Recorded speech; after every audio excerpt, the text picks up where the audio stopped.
मेरा नाम मनोज है। मैं कुछ सालों पहले नेपाल में नौकरी करने के लिए गया था। मैं वहाँ पर फैक्ट्री में नौकरी करता था और मुझे वहाँ पर एक बंगाली लड़की मिल गई। वो मुझे पसंद आ गई थी, इसीलिए मैंने उससे शादी कर ली। लेकिन उस लड़की की फैमिली बंगाल में ही रहती थी। मेरी शादी के 6 महीने बाद ही फैक्ट्री में एक हादसा होने की वजह से मेरा एक हाथ कट गया था। मेरा एक हाथ कट जाने की वजह से मैं लाचार हो गया था। ये दिन मेरी ज़िंदगी का सबसे बुरा दिन था। इससे पहले मैं अच्छे पैसे भी कमाता था। मैं अपनी फैमिली को भी पैसे भेजा करता था। लेकिन अब मेरा एक हाथ नहीं था और मेरी एक टांग में फ्रैक्चर भी हो गया था, जिससे मैं चल तो पाता था, लेकिन मुझे चलने में बहुत दिक्कत आती थी और मैं लाचार हो गया था। अब जबकि मेरी शादी हो गई थी और मेरा कोई ऐसा सहारा नहीं था जो मुझे कमा कर दे सकता, इसीलिए अब मुझे ही कुछ करना था। मेरी पत्नी ने मुझे आइडिया दिया, क्यों ना मैं मिठाई बनाती हूँ और आप हमारे इस छोटे से घर में ही जो छोटी सी बैठक बनी हुई है वहीं पर मेरी बनाई हुई मिठाई बेच लिया करो। मुझे अपनी पत्नी का यह आइडिया पसंद आया और इसीलिए मैंने अपने घर की बैठक में मिठाई बेचना शुरू कर दिया। मेरी पत्नी सारा दिन घर में रहती और मैं बैठक में बैठकर मिठाई बेचा करता था। मुझे यह काम करते हुए लगभग एक हफ्ता हो गया था, लेकिन मेरी सारी मिठाई रखी की रखी रह जाती थी।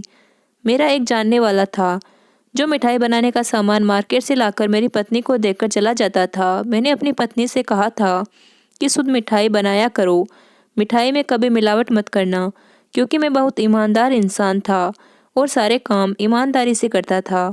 मैं नहीं चाहता था कि मेरी मिठाई से लोगों को कोई नुकसान पहुंचे। मैंने अपनी पत्नी से कहा, पहले ही मुझ पर इतना बड़ा हादसा गुजर चुका है, इसीलिए मैं कोई बेईमानी नहीं करना चाहता। शुद्ध मिठाई बेचूंगा जिससे लोगों को कोई नुकसान नहीं पहुंचे, बल्कि मिठाई खाने से उनकी हेल्थ अच्छी हो।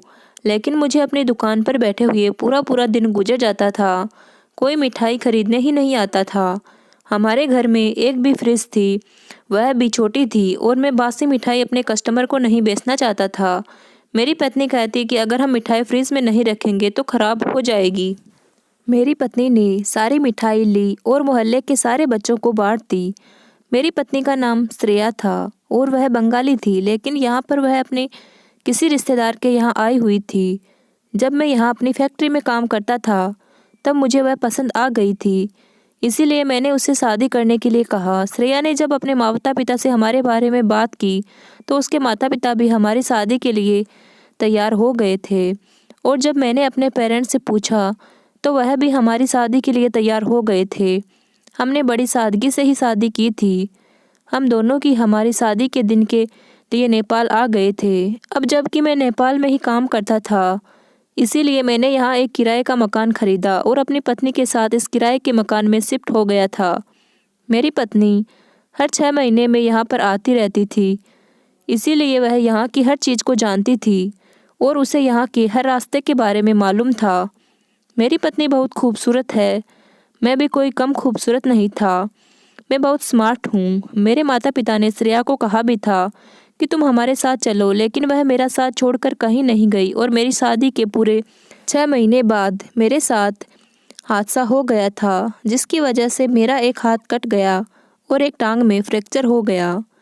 यहाँ नेपाल में मैं किसी को नहीं जानता था, लेकिन श्रेया की यहाँ पर सबसे जान पहचान थी। अब जब मेरे साथ यह हादसा हो गया तो मेरे माता पिता ने मुझसे बहुत कहा कि तुम भोजपुर वापस आ जाओ, लेकिन मैं भोजपुर वापस नहीं जा सकता था, क्योंकि भोजपुर में मुझे अपने हिसाब का कोई काम नहीं मिल रहा था, क्योंकि मैं पढ़ा लिखा नहीं था और मेरा मानना यह है कि अनपढ़ इंसान की कोई वैल्यू नहीं होती। बहुत से ऐसे लोग हैं जिन्हें नौकरी आसानी से नहीं मिल पाती। इसीलिए मैं चुपचाप नेपाल चला आया था और यहाँ पर एक फैक्ट्री में नौकरी कर रहा था।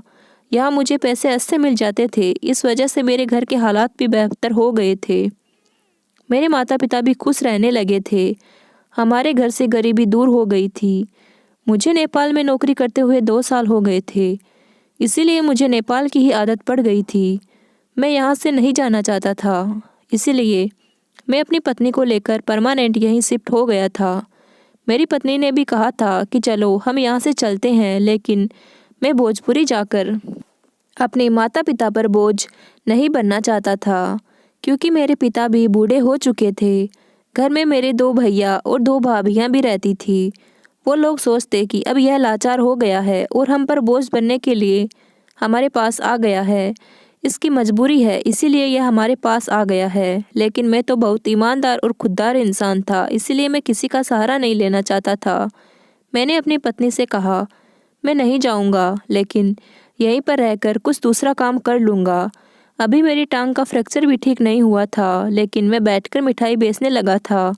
कोई दूसरा काम भी मुझे नहीं आता था, लेकिन जब इंसान का हाथ नहीं होता तो वह भला कोई दूसरा काम कैसे कर सकता है। मेरा सीधा हाथ कट गया था, तब कि सीधे हाथ से तो बहुत सारे काम किए जा सकते हैं।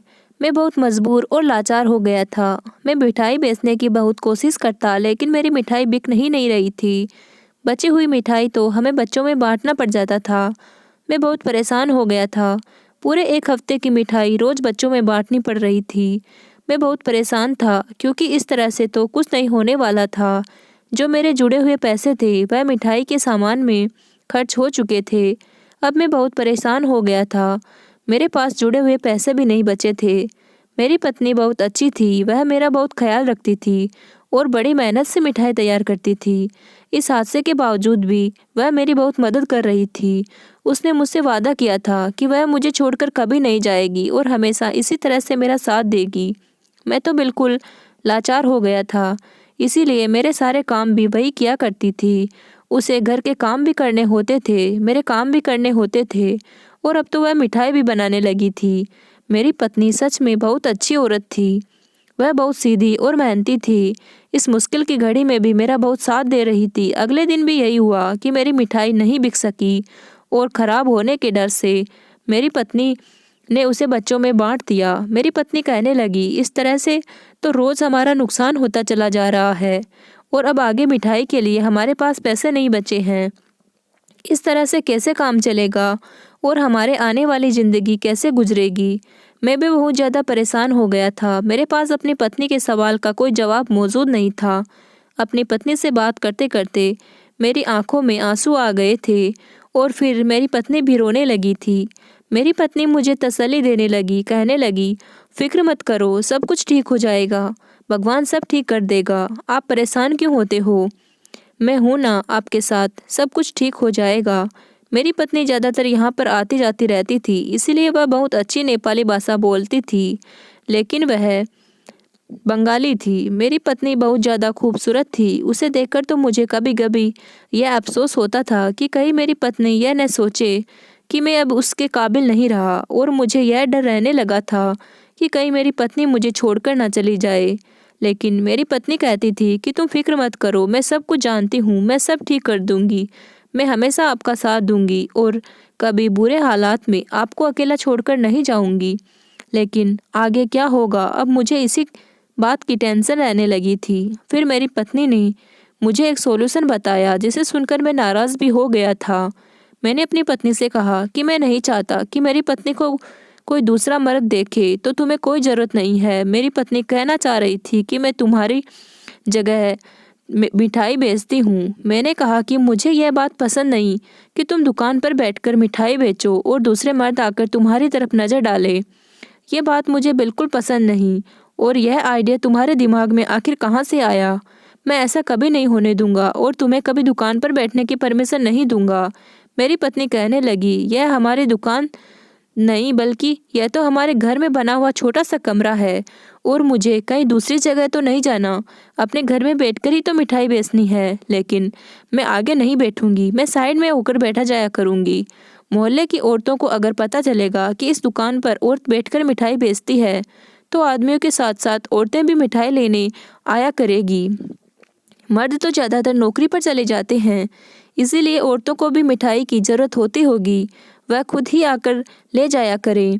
मेरी पत्नी की यह बात तो बिल्कुल सही थी कि औरत को देखकर औरत दुकान से मिठाई लेकर चली जाएगी, और हमारे मोहल्ले में वैसे भी औरतों को सामान लेने की बहुत दिक्कत होती थी। और यह बात भी सही थी कि यह कोई दुकान नहीं, बल्कि यह तो हमारे घर का कमरा था और मेरी पत्नी अपने घर में ही तो बैठेगी।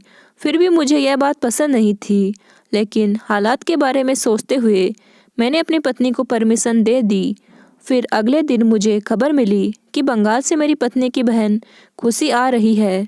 वो मेरी तबीयत देखने के लिए आ रही थी। वो कुछ देर अपनी बहन के साथ बैठी रही। उसके बाद मेरे पास बैठकर मेरे साथ बातें करती रही। खुशी मेरी पत्नी की बड़ी बहन थी। मेरी पत्नी ने अपनी बहन को हमारे घर की परेशानी भरे हालात के बारे में सुनाना शुरू कर दिया। मैं यही सोच रहा था कि मेरी साली सोचेगी कि यह लड़का हमारी बहन को परेशान रख रहा है। जब मेरी पत्नी ने अपनी बहन को बताया कि वह मिठाई की दुकान पर बैठना चाहती है तो उसकी बहन को भी इस बात पर कोई एतराज़ नहीं हुआ। वो कहने लगी, अगर यह दुकान पर बैठ जाएगी तो कोई बात नहीं है, और वैसे पत्नी ही तो पति के बुरे हालात के वक्त काम आती है। अगर वह आपका साथ दे रही है तो इसमें क्या बुरी बात है। और फिर अगर आपकी पत्नी ही आपका साथ नहीं देगी तो फिर आपका साथ कौन देगा, क्योंकि इस अनजान शहर में आपका कोई भी नहीं है। मैं तो अभी भी आपसे यही कहती हूँ कि आप इस शहर से बंगाल आ जाओ और फिर भोजपुर अपने माता पिता के पास चले जाओ।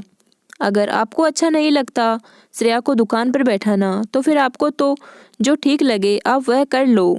आप दोनों अपनी मर्जी के मुताबिक जैसा ठीक लगे वैसा कर सकते हो। हमें तो कोई परेशानी नहीं है। हम इस बारे में किसी को नहीं बताएंगे कि श्रेया दुकान पर बैठती है। मेरी साली ने मुझे अच्छी तरह से समझा दिया था। फिर मैंने सोचा कि चलो मैं अपनी पत्नी को परमिशन दे देता हूँ। मेरी साली 2 दिन हमारे घर ठहर कर जाने लगी तो जाते जाते उसने अपनी बहन से कहा कि वह अगले महीने फिर से हमारे घर आएगी। मैंने अपनी पत्नी से कहा कि सब ठीक तो है, तुम्हारी बहन इतनी जल्दी बंगाल से नेपाल क्यों आएगी? तुम्हें उससे क्या कोई पर्सनल काम है या फिर तुम्हारी बहन को तुमसे कोई काम है? तो मेरी पत्नी कहने लगी, नहीं ऐसी कोई बात नहीं है। दरअसल मेरी दीदी का देवर यहाँ पर काम करता है, इसीलिए वह अपने देवर के पास कभी कभी आ जाती है। इसीलिए वह कहने लगी कि कभी कभी हमसे भी मिलने आ जाया करेगी। मैंने अपनी पत्नी से कहा कि चलो ठीक है, यह तो अच्छी बात है, क्योंकि मैं तो अभी कहीं जाने की हालात में नहीं था। डॉक्टर ने मुझे सफ़र करने के लिए मना किया था और फिर मेरी हालात इतने बुरे हैं कि मैं सफ़र कर भी नहीं सकता था और अपनी पत्नी को उसके मायके वालों से भी मिलवाने के लिए नहीं लेकर जा सकता था। अच्छी बात थी कि उसके मायके वाले खुद यहाँ आने लगे थे। इसमें मेरा ही फ़ायदा था कि मेरी पत्नी अपने घर वालों से यहीं पर मिलेगी, मुझसे अपने मायके जाने की जिद नहीं करेगी। अगले दिन मैंने अपने एक दोस्त को फ़ोन किया और उससे कुछ पैसे उधार मांगे, क्योंकि मेरे पास मिठाई बनाने के सामान के लिए अब पैसे बिल्कुल ख़त्म हो चुके थे। आज जो मेरे पास मिठाई रखी हुई थी, अगर यह नहीं बिकती तो फिर कल पता नहीं हम क्या करते, क्योंकि हम लोग वैसे ही नुकसान में जा रहे थे। मेरी पत्नी पहले आस पड़ोस के लोगों के यहाँ चक्कर लगा कर आई थी। कहने लगी, मैं थोड़ी देर पड़ोस की औरतों के पास बैठने के लिए जा रही हूँ। मैंने कहा, तुम क्यों जा रही हो? तो मेरी पत्नी कहने लगी कि मैं लोगों के घरों में जाकर कहकर आऊँगी कि यह मेरे हाथ की शुद्ध बनी हुई मिठाई है। मेरी मिठाई खाने से आप लोगों को कोई बीमारी नहीं लगेगी और ना ही मेरी मिठाई में कोई मिलावट होगी। यह बात अभी तक लोगों को नहीं पता है। लोगों को लगता है कि हम मार्केट से ही मिठाई खरीद कर बेचते हैं, तभी कोई हमारी मिठाई खरीदने नहीं आता। जब लोगों को यह बात पता चलेगी कि यह घर की बनी हुई मिठाई है और शुद्ध मिठाई है, तो लोग खुद चलकर हमारे पास आएंगे और हमारी मिठाई को टेस्ट करेंगे। जब टेस्ट करेंगे तो उन्हें मिठाई बहुत पसंद आएगी। उसी के बाद हमारी मिठाई की बिक्री होने लगेगी। और सबसे अच्छी बात यह है कि जब औरतों को पता चलेगा कि मैं मिठाई बेच रही हूँ, तो औरतें भी यहाँ पर मिठाई लेने के लिए आ जाया करेंगी। हमें अपनी मिठाई की थोड़ी बहुत पब्लिसिटी तो करनी ही पड़ेगी ना, तभी तो हमारा काम चलेगा। मेरी पत्नी सिर्फ हमारे मोहल्ले के ही कुछ घरों में गई थी, उसके बाद वापस आ गई। और उसके बाद मेरी पत्नी कहने लगी कि आप मेरे लिए भगवान से प्रार्थना करो कि आज यह मिठाई बिक जाए, सब कुछ ठीक हो जाएगा, हमारे घर के हालात भी बेहतर हो जाएंगे। थोड़ी देर के बाद मेरी पत्नी मिठाई की दुकान पर बैठ गई। एक कस्टमर औरत आई तो मेरी पत्नी ने उसे मिठाई दी। वो औरत लगभग 2 किलो मिठाई खरीद कर ले गई थी। मेरी पत्नी इस बात से बहुत खुश हुई। मैंने उसे कहा कि एक कस्टमर से काम नहीं चलेगा। आज अगर हमारी यह सारी मिठाई नहीं बिकी तो फिर हमें यह मिठाई बच्चों में बांटनी पड़ेगी और कल की मिठाई बनाने के लिए हमारे पास पैसे नहीं बचेंगे। भगवान से यही प्रार्थना करता हूँ कि हमारी आज की सारी मिठाई बिक जाए ताकि हम नुकसान में ना जाएं। मैं बैठे बैठे बहुत थक गया था और टेंशन की वजह से मेरे सर में भी बहुत दर्द हो रहा था। इसीलिए मैं आराम करने के लिए कुछ देर अपने कमरे में जाकर लेट गया और अपनी पत्नी से कहा कि तुम दुकान का ध्यान रखना। मैं जब आराम करने के लिए लेट गया तो मुझे नींद आ गई। अचानक जब मेरी आँख खुली तो मुझे सोते हुए 3 घंटे हो गए थे। मैं घबराकर लंगड़ाता हुआ अपनी दुकान पर गया। मैं यही सोच रहा था कि आज भी मिठाई नहीं बिकी होगी। मैं अपनी बैठक में गया और पत्नी से कहने लगा, क्या हुआ, आज भी मिठाई नहीं बिकी होगी? तो मेरी पत्नी खड़ी हुई और मुस्कुराने लगी, कहने लगी, नहीं ऐसा कुछ नहीं है, आज मैंने सारी मिठाई बेच दी है। मेरी पत्नी ने सारे पैसे उठाए और मेरी तरफ बढ़ाने लगी। मुझे तो यह सब देखकर बड़ी हैरानी हुई। मैं जब दुकान की तरफ नज़र घुमाया तो दुकान की सारी मिठाई खत्म हो चुकी थी।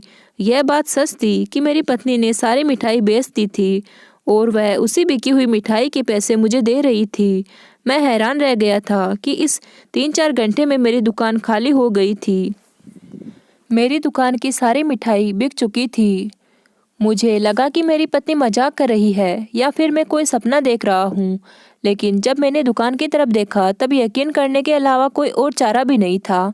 मिठाई के सारे बर्तन खाली पड़े हुए थे और पैसे भी उतने ही थे जितने आज की सारी मिठाई के बनते थे। हमारी सारी मिठाई लगभग 8,000 की थी, बिक गई थी। मेरी पत्नी ने कहा कि इनमें से आधे पैसे मुझे दे दो ताकि मैं कल की मिठाई बनाने का सामान ला सकूं। मैंने आधे पैसे अपनी पत्नी को दे दिए और मेरी पत्नी खुद सामान लेने के लिए घर से निकल गई। मैं बड़ा हैरान था कि आज हमारी सारी मिठाई बिक गई थी। अब हर दिन ऐसा ही होने लगा था। जब मेरी पत्नी दुकान पर मिठाई बेचने के लिए बैठती थी तो सारी मिठाई बिक जाती थी। मेरी पत्नी के पास औरतें और मर्द दोनों ही मिठाई खरीदने के लिए आते थे। लोग काफ़ी खुशी खुशी मिठाई लेकर जाने लगे थे और हमारी मिठाई की दुकान पर भीड़ लगी रहती थी। हमारे घर के हालात सुधरने लगे थे। हमारे पास काफ़ी पैसा इकट्ठा रहने लगा था। इसके बाद मेरी पत्नी ज़्यादा सामान लेकर आई और सारी रात किचन में खड़े होकर मिठाई बनाती। लेकिन मेरी पत्नी डिब्बे में ही मिठाई रखकर उसको पैक कर दिया करती थी। मेरी पत्नी का कहना था कि हम कस्टमर को खुली हुई मिठाई नहीं देना चाहते क्योंकि खुली हुई मिठाई पर कीड़े बैठते हैं जिनसे बीमारियां फैलती है। मेरी पत्नी भी बहुत समझदार हो गई थी। हमें लगभग 5 महीने हो गए थे, लेकिन हर महीने मेरी साली भी आती थी। वो हमारे इस काम से बहुत खुश हुई थी। मेरी साली खुशी कहने लगी कि हमें बहुत खुशी हुई है कि आपके घर के हालात बदल गए हैं और आप दोनों ने मेहनत करके अपने घर की गरीबी को ख़त्म कर दिया, वरना तो लोग इस तरह का हादसा हो जाने के बाद अपने अंदर की हिम्मत को ख़त्म कर देते हैं और अपने रिश्तेदारों से उम्मीद लगाने लगते हैं। आप दोनों ने तो खुद मेहनत करके सब कुछ ठीक कर लिया है। ये तो बहुत अच्छी बात है। मेरी साली बहुत खुश हुई थी। वह हर महीने हमारे घर आने लगी थी। एक दिन मेरी साली घर आई हुई थी और वह दोनों दूसरे कमरे में बैठी हुई आपस में बातें कर रही थी। तभी अचानक मैं उनके कमरे में चला गया। मैंने देखा कि मेरी साली अपनी बहन को एक छोटा सा कट्टा दे रही थी। जैसे ही मैं अंदर गया तो अचानक मेरी साली ने उस कट्टे को बंद कर दिया। उन दोनों की नज़र जैसे ही मुझ पर गई थी, मेरी पत्नी घबरा गई और उसने अपनी बहन को इशारा किया और मेरी पत्नी ने मुझे बातों में लगा लिया। मेरी साली बड़ी सतीर थी। वह चुपचाप उस कट्टे को उठाकर ऊपर वाले कमरे में लेकर चली गई।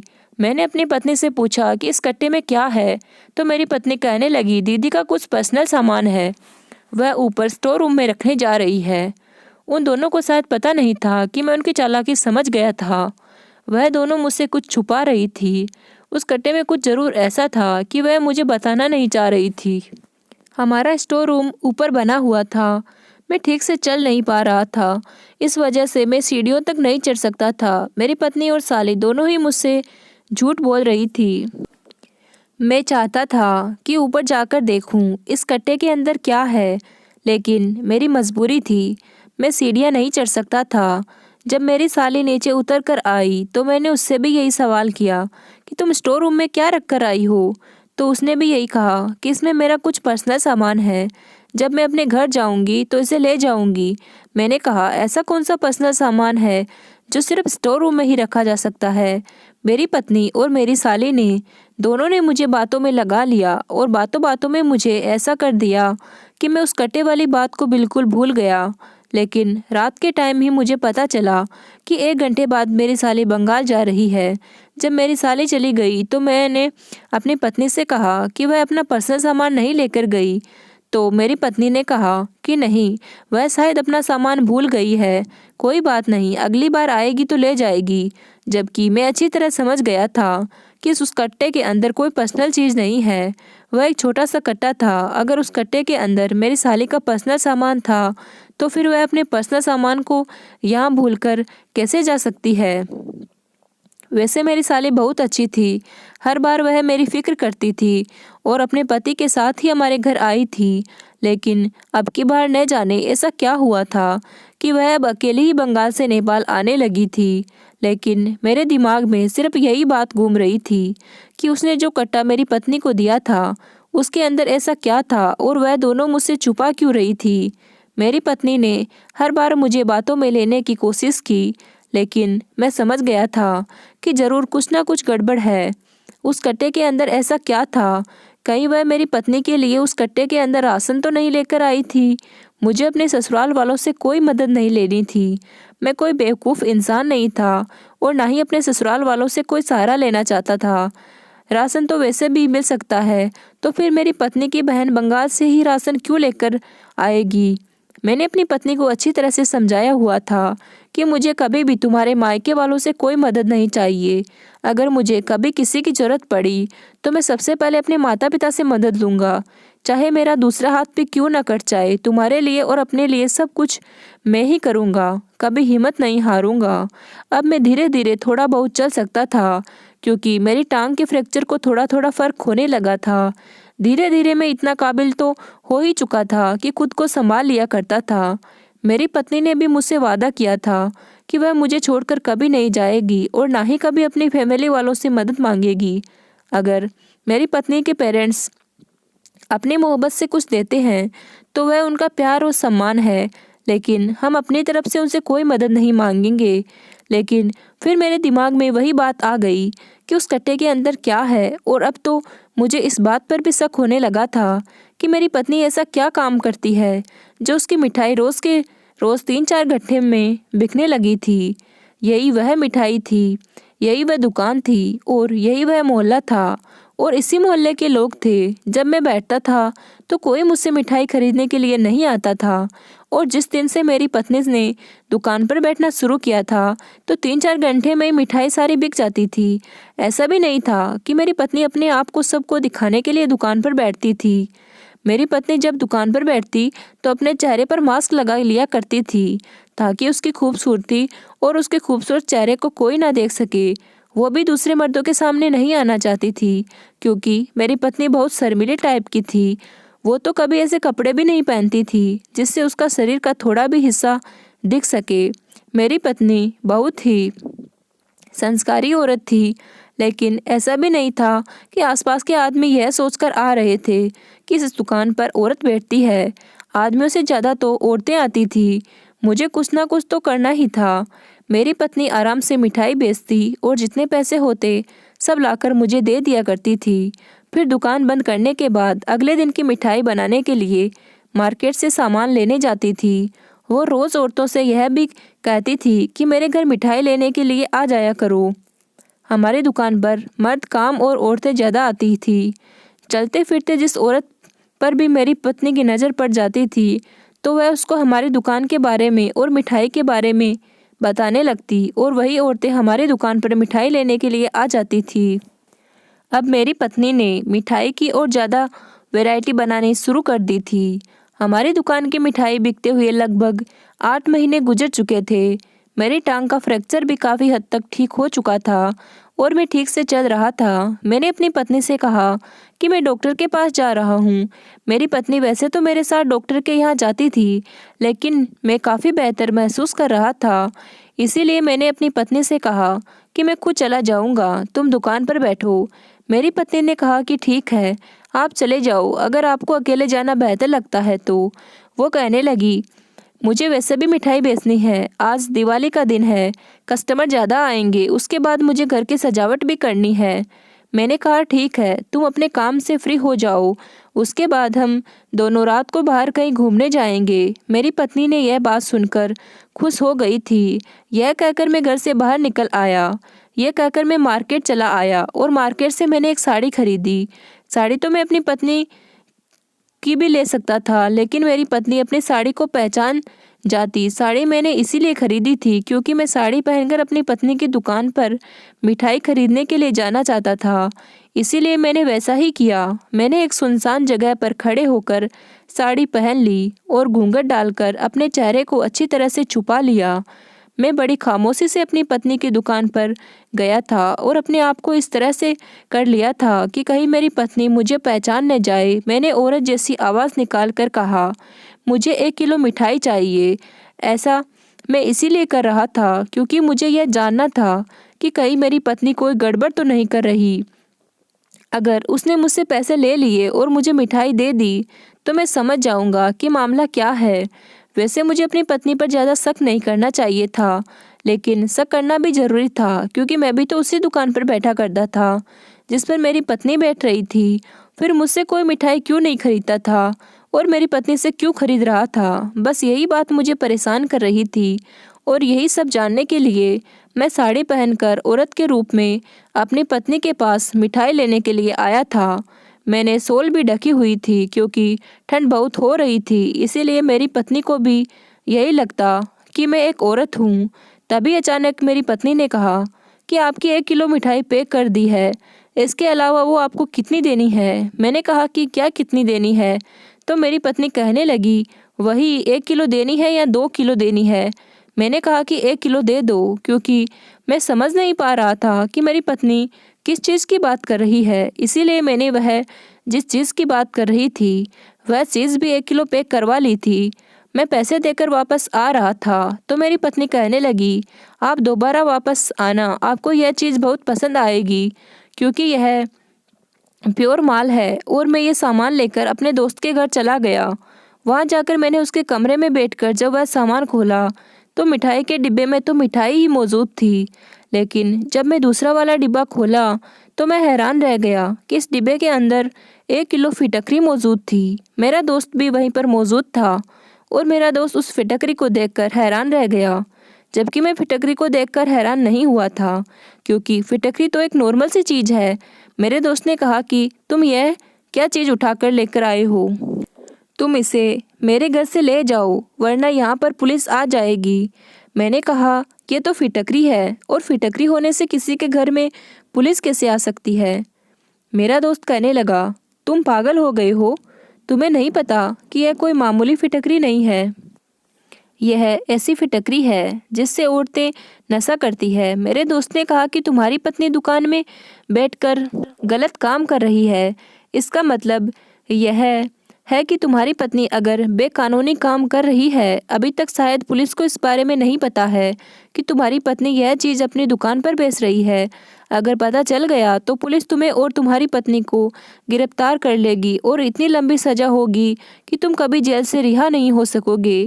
ये सुनकर तो मैं घबरा गया था और मेरा पूरा शरीर कांपने लगा था क्योंकि मैं बहुत ईमानदार आदमी था। मैं कभी बेईमान वाले काम नहीं करता था।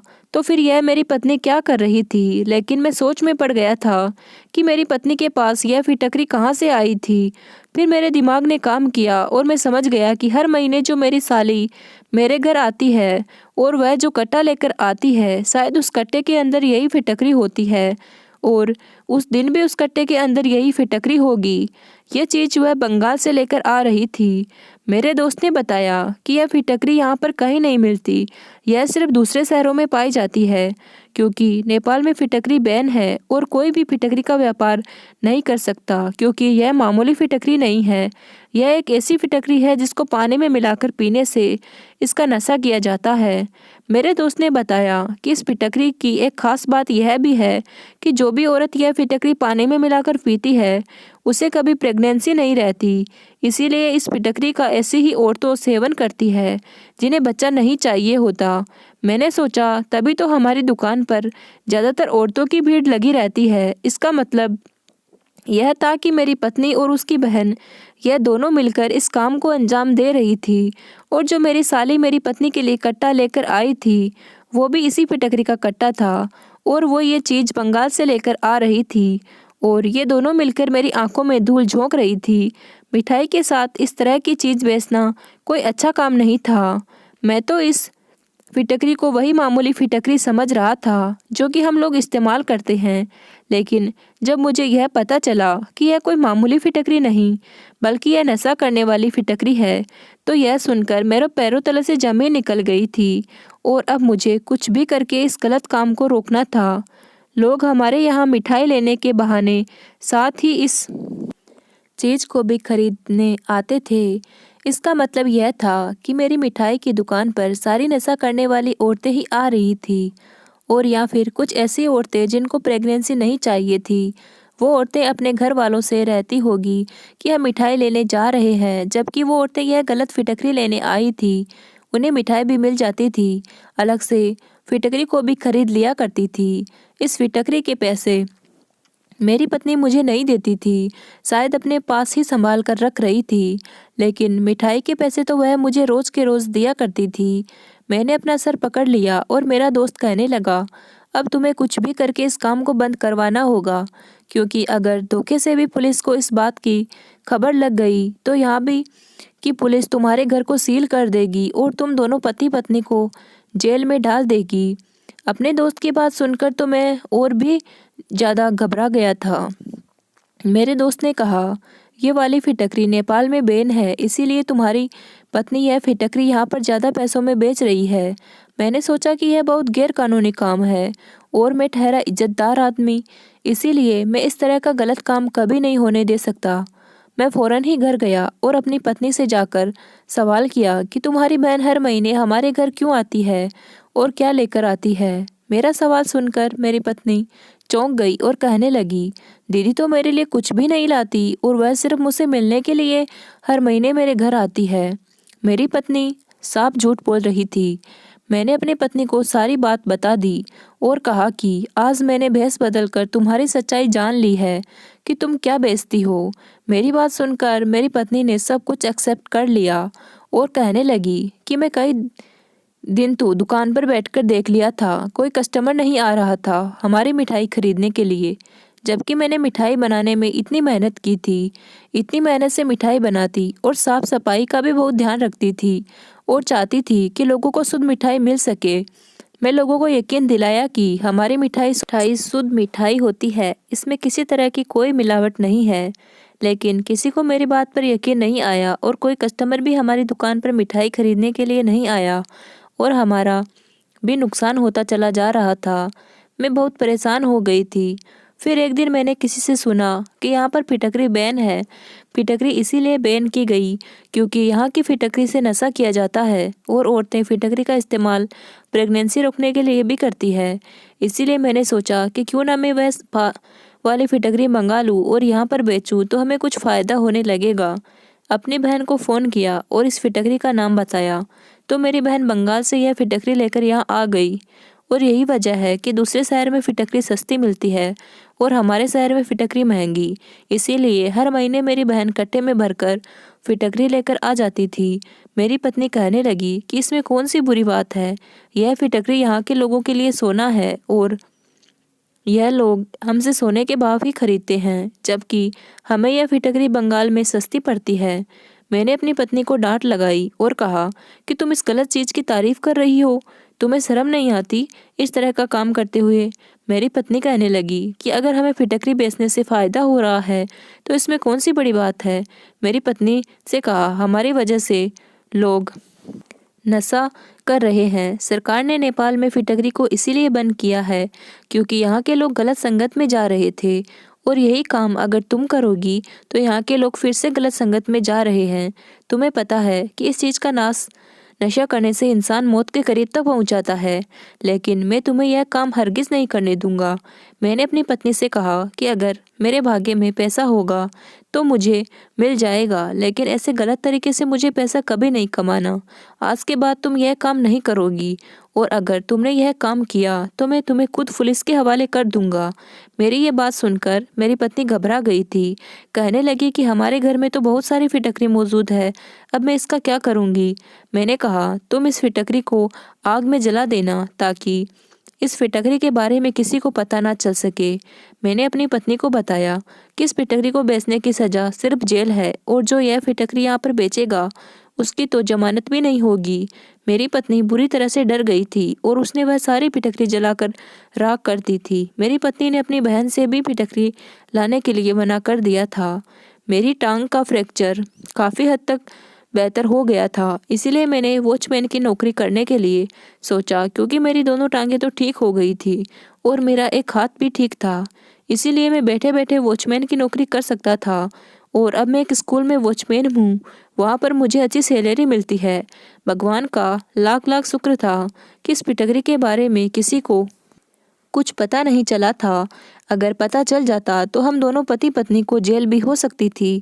लेकिन मेरी पत्नी ने इस बात की कसम खा ली थी कि वह आज के बाद कभी ऐसा गलत काम नहीं करेगी। अब हम दोनों पति पत्नी एक साथ बहुत खुश रह रहे हैं।